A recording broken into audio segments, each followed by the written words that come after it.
would look like. Oh, like pushing the limits kind of, and something like to dress for shock value. I mean, I like to do it to a point. I mean, I just, yeah, I don't really know how to answer the question actually. If you wanted me to, it'd be open for discussion. I mean, not close to anything, but I like to dress the way I want. And he doesn't really have a say anyway, so it doesn't really make a difference. She makes the Right? decision. He can want me to wear a burlap sack, and if I don't want to, I'm not going to. Okay, Yeah. so now, have you ever felt, the reason I keep putting the question to you, I'll come to you in a minute, is because I'm trying to make it all connect as far as to, just for us not to just be rambling about sex. I want it to make sense to people out there talking, listening to us.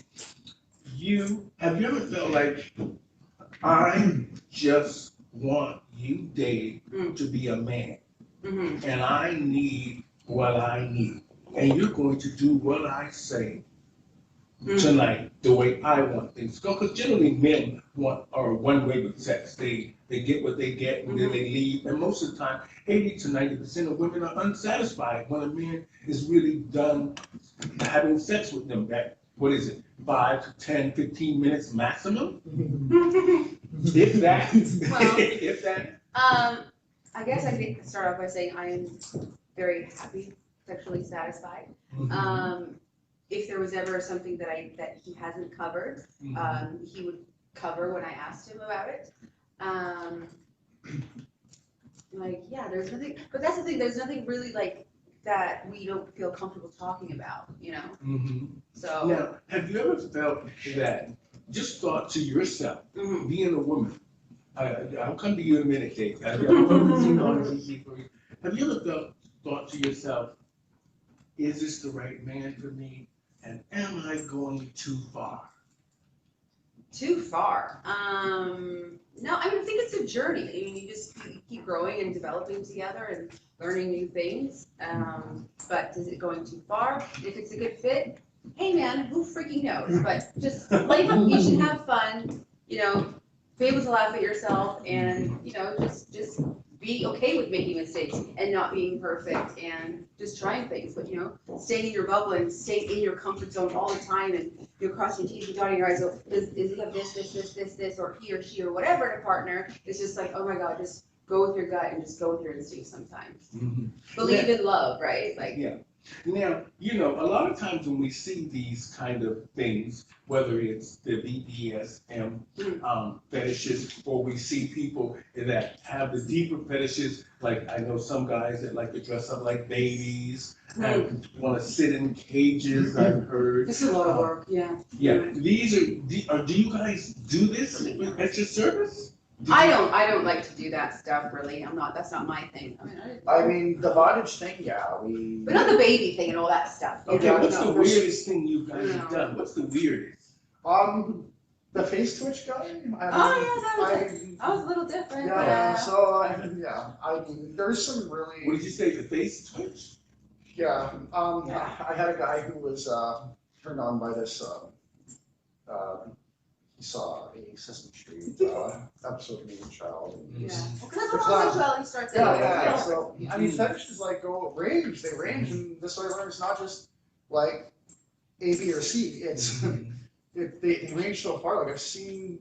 I usually see the clear cut, like bread and butter. Here's the normal brain bondage. Yeah, but show her the face. Okay. Because he has really good, because he has really expressive eyes. So I had to replicate this clown that he saw, and it was via the clown putting on his makeup, but in reverse and sped up. I don't know how to do it. Yeah, so I had to look at this guy. I had his face twitch thing. Yeah, I twitched my eyebrows and my face, and he got excited off this. And it was just that, right? It was like, okay, this is a fetish I've never seen before, but they exist. People have these things from when they were a child that just don't make sense to anybody else, but they're out there. Now, have you guys ever felt, I mean, as women, Gigi, we know women are under a constant threat from men, in a sense of some way, or either they're trying to pick you up, or they're trying to harm you, or they're trying to do certain things because you won't do what they want you to do. Now, have you ever felt you were in danger? Any real danger? Like, have you just felt like, oh my God, I've got to get away from this? I have been like pretty confident all of my life. I've never really felt in danger per se. It's crazy, but I never really have. I'm always aware of my surroundings. I'm always like, I can read people really easily, so I don't put myself in a position to be able to have those weaknesses exploited or whatever. Like I wouldn't, yeah. Do I ever feel scared? No, I don't feel scared. Never. Now, have the two of you, this is more of another personal question for the both of you. Have you ever had sex in front of other people in your business, in your profession? Oh, yeah. How did it feel?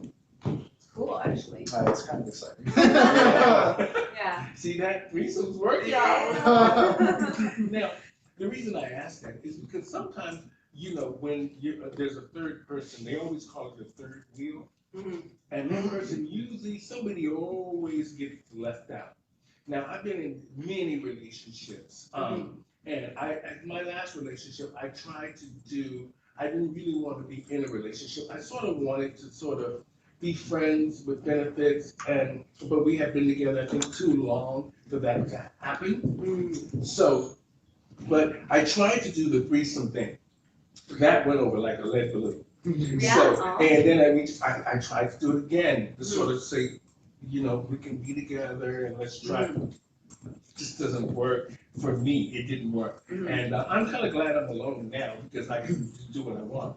But Dave, now, how do you feel when other men, mainly in your business, you know, they see this attractive woman here and they come to your place and she's got everything going on and plus the fetish. How do you feel when you see other men look at Gigi that way? Well, I feel pretty good because, like, I know when she walks outside and, like, people look at the comments and stuff like that. People think she's gorgeous. I think she's gorgeous. She's beautiful. And they should. And she should have that reinforcement. And I don't feel bad. I know she's not out looking for more dick. I have, right? I know that. And I know that, I know that she's faithful. I know that she's trustworthy. And I know that it's not a bad thing. But when clients come over, I will bring them to her and I'll feel good about it and I'll know what's going on in that session. Okay. And I'll get excited. So it's basically, this is a business for you. And the thing during the day is just really to, when you're walking around, is to promote the business. Well, we live, No, really, it's like a lifestyle, right? Oh, you live the lifestyle. Oh, yeah, so we live a lifestyle of this, right? So this is like our connection. We feel the same as a vanilla couple holding hands down the street and the closeness they have and, you know, give you a kiss. I feel that from this. Well, you know, I can see a connection between the two of you, and that's a good energy. I don't feel that thing where sometimes couples, they have that backup, and you know, and it's usually the sexuality thing that keeps a grip on couples, that makes them, you know, more leery about the other one. And, you know, it's great to see that you guys are in this underground world of fetish. You know, for me, this BDSM is things that people probably should explore a little bit more because it will make their sex lives more interesting. Yeah, don't judge it so much. Like, It also makes outside of your sex life more solid, and it makes a bigger connection. Like she said, we fight sometimes, we get into arguments and stuff, but. Can I interrupt with something really interesting? There's a lot of connections in you guys talking. I have autism. And a lot of the things you speak of, this is like us holding hands. This is a different way of doing it. This is how we feel the textures, the looks, the smells. With autism, I relate to a partner differently. It's not a BDSM way, but I don't like to hold hands, but I would like to hold a leash. Yeah, I don't like the feeling of sweaty skin, but I do like the feeling of other things. So it could be a way for people to express different things. If you don't want to deal with one thing in your life because there's something about it, there may be another way to express that. And it may not be what everyone wants, But the way you guys express yourself is the way you want to express yourself. It's That a makes you different comfortable. path to the same route, Yeah. to the same end, right? Like, it's basically just a relationship, a bit of a different dynamic, but that dynamic provides us with the ability to feel what they Feel like everyone else. Yeah. I understand that. That's what I relate to. Yeah. It makes you feel like everyone else. Well, you know, this is, for me, I've always, and being part of the LGBTQ Two-Spirit Pronoun community, which includes us all in a sense, because a lot of times people suppress their sexual desires. And I'm sure you guys see that when you come there. They're probably nervous, mainly because they don't know what they're walking into and and they haven't really explained what they really want to happen. Because a lot of times people will say one thing, but they need another. Well, that's the screening process. We have a way of having a long conversation and kind of getting a little bit deeper than they were at first comfortable with going with the words, but that has to happen because like we're going into a situation where they're walking into this is the thing, they're walking into a situation that could potentially cause them trauma, right? So you have to get to the bottom of it. You have to know everything. So you have to learn to pull that out of people before walking in it. That's a must, right? So would you say that your clients are 80, 90% satisfied when they leave the services that you two provide?